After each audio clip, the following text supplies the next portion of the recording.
আজকে বন্ধুরা কোনো প্রিপারেশন ছাড়াই দুটো রান্না শেয়ার করবো। আজকে ভাবিনি আগে থাকতে কিছু করবো কি না। তো হঠাৎ করে মনে হলো একটু যেহেতু নিরামিষ রান্নাই করবো, একটু আলু সেদ্ধ, ভাত আর সাথে একটু আলু পোস্ত, একটু চাটনি করি। তো ভাত আর আলু সেদ্ধ হয়ে গেছে। আমি আলু পোস্তর জন্য আলুগুলো একদম মিডিয়াম সাইজ, মানে যেমন ডুমো ডুমো আলু কাটি সেভাবে কাটা হয়েছে। তেলের মধ্যে নুন আর হলুদ দিয়ে একটু লাল লাল করে সেটা ভেজে নিচ্ছি। ভেজে নিয়ে যেহেতু এর মধ্যে একটু ফোড়নে শুকনো লঙ্কা আর কালো জিরে দেবো, আলুগুলো একটু লাল লাল করে ভেজে নিয়ে একটু সাইড করে নেবো। সাইড করে নিয়ে ওতে যে তেলটা আছে তার মধ্যে ফোড়নে শুকনো লঙ্কা আর কালো জিরেটা দেবো। আজকে রান্না না আগে থাকতে ভাবিনি যে কি করব না করব, ভেবেছিলাম তেমন কিছু করবো না, ডাল আলু সিদ্ধ দিয়েই খাওয়া হয়ে যাবে। তাহলে না, শুধু ডাল আলু সিদ্ধ, একটুখানি যদি অন্যরকম কিছু করা যায় তো যাই হোক, খুব সহজেই রান্নাটা হয়েও যাবে আলু পোস্ত। তো তেলের মধ্যে শুকনো লঙ্কা কালো জিরেটা ফোড়ন দিলাম, দিয়ে একটু নেড়ে চেড়ে আলুর সাথে একসাথে মিশিয়ে পোস্ত আদা কাঁচা লঙ্কা বাটাই আছে সেটা আমি দিয়ে দিচ্ছি। আর একটু জল দেবো, স্বাদ অনুযায়ী একটু চিনি দেবো। হ্যাঁ, যারা চিনি পছন্দ করেন না তারা তো দেবেন না, আমি চিনিটা পছন্দ করি রান্নায়, যেহেতু আলু পোস্তে একটু চিনি দিলে বেশ ঝাল ঝাল মিষ্টি মিষ্টি খেতে ভালো লাগবে। তো দিয়ে দিলাম, দিয়ে নেড়ে চেড়ে দিচ্ছি। নামানোর আগে সামান্য একটু কাঁচা তেল দেবো। আর হ্যাঁ, ভাজার সময় আলুতে নুন দিয়েছিলাম, আর একটু নুন কম মনে হলো বলে আমি এর সাথে সামান্য একটু নুন অ্যাড করে দেবো। তো নামানোর আগে দেবো হচ্ছে কাঁচা সর্ষের তেল, দিয়ে একদম নেড়ে চেড়ে আলু পোস্তটা রেডি হয়ে গেছে। আলু পোস্তটা নামিয়ে নিলাম, মানে নামিয়ে নেবো আর কি, তেল দেওয়া হয়ে গেছে। তো গরম ভাতের সাথে এই আলু পোস্ত কিন্তু অসাধারণ। তো যাই হোক, আলু পোস্ত একদম রেডি, আমি নামিয়ে বাটিতে নিয়ে নিচ্ছি।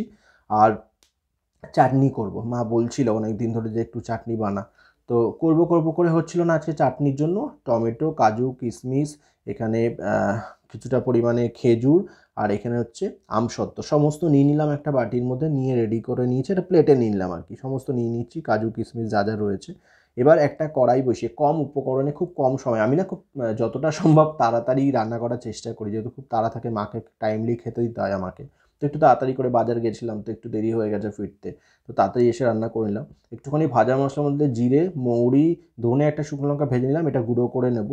আর ওই কড়াইয়ের মধ্যে একটু তেলের মধ্যে শুকনো লঙ্কা, একটা তেজপাতা ছিঁড়ে দিয়ে দিলাম। একটু ভেজে নিয়ে আমি ওর মধ্যে প্রথমে দিয়ে দিচ্ছি টমেটো, একটু নুন দিয়ে দেবো, তাড়াতাড়ি টমেটোটা সেদ্ধ হয়ে যাবে আর গলে যাবে। তারপর যা আছে সমস্তগুলো দিয়ে দেবো, খালি আমসত্ত্ব ছাড়া।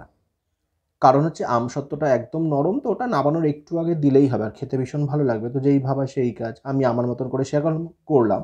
রান্না বিভিন্নভাবে করা যায়। আমি আগেই বললাম খুব তাড়া ছিল আজকে আমার, আগে থাকতে কোনো প্রিপারেশন ছিল না যে আগে থাকতে আমি রেডি হব গিয়ে রান্নাগুলো গুছিয়ে করবো, ওরকম কিচ্ছু আমার চিন্তাভাবনা আজকে ছিল না। তো যেহেতু দুদিন ভিডিও দিইনি, মনে হলো দুদিন ভিডিও দিন, আজকে কিছুটা একটা রান্না করছি, সেটা নয় আপনাদের সাথে শেয়ার করি। আমি জানি না কার কেমন লাগছে, যদি ভালো লাগে অবশ্যই লাইক করবেন, শেয়ার করবেন বন্ধুর সঙ্গে, তাহলে বন্ধুরা দেখতেও পাবে ভিডিওগুলো। আর কে কোথা থেকে দেখছেন প্লিজ একটু জানাবেন। তো যাই হোক, চাটনিটার জন্য সমস্ত কিছু দিলাম, ফুটে গেছে, চিনি দিয়ে দিয়েছি। এবার একটুখানি ওই যে আমসত্ত্ব কেটে রেখেছিলাম সেটা দিয়ে দিলাম। খুব ভালো করে একদম মাখা মাখা নামাবো। আপনারা চাইলে একটু ঝোল ঝোল নামাতে পারেন, যে যেমন পছন্দ করেন। আমি একটু ঘন একদম মাখা মাখা নামাবো। তার আগে আমি কিছুটা ভাজা মশলাটা ভেজে নিয়েছিলাম, গুঁড়ো করে নিয়েছি, সেটা এখানে দিয়ে দিলাম। দিয়ে নেড়ে চেড়ে একদম শুকনো শুকনো হয়ে গেছে এটা। এবার আমি নামিয়ে নেব। তো বন্ধুরা, আজকের এই চাটনিটাও রেডি খুব কম সময়ে, আর ওই আলু পোস্তটাও রেডি। আজকের এই ছোট্ট ভিডিওটা কেমন লাগলো জানাবেন। সবাই ভালো থাকবেন, সুস্থ থাকবেন, সাবধানে থাকবেন। তো খুব তাড়াতাড়ি নতুন ভিডিও নিয়ে, বেশ কিছু রান্না নিয়ে আপনাদের সাথে দেখা হচ্ছে। চাটনি রেডি, আমি প্লেটের মধ্যে সাজিয়ে নিলাম। দুপুরে খাওয়ার জন্য আজকে রেডি হয়ে গেল চাটনি, আর সাথে হচ্ছে আলু পোস্ত। তো প্লেটের মধ্যে চাটনিটা নিয়ে নিলাম। এবার আমি এখানে দুটো পাশাপাশি সাজিয়ে নিচ্ছি আপনাদেরকে দেখানোর জন্য। তো আজকে কোনো প্রিপারেশন ছাড়া দুটো রান্না করলাম, সেই দুটো রান্না আমি আপনাদের সাথে শেয়ার করলাম। কেমন লাগলো জানাবেন। ভালো থাকবেন, সুস্থ থাকবেন, সাবধানে থাকবেন।